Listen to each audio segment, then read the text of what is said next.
Checking out the Logitech group video conference unit. First thing to show the customer is the case, flight case with latches on the front.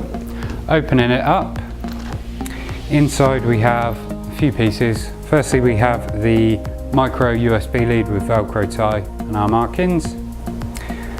Secondly, we have the power adapter, again with our markings and a Velcro tie. And then lastly, we have the most important part, which is the Logitech unit itself. The lens cover cap doubles up and is magnet fitted. There's also the remote control. So we just need to show the customer that they have this piece and that there's no damage to the lens or indeed the rest of the unit. Once that's confirmed, that can be popped back in the case. The case is laid out with cut-out foam, so it's pretty self-explanatory where everything lives.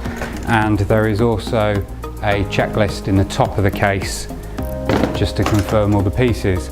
Once you're happy with that, the case can be closed, latches do up as so, and that's ready to go out on hire.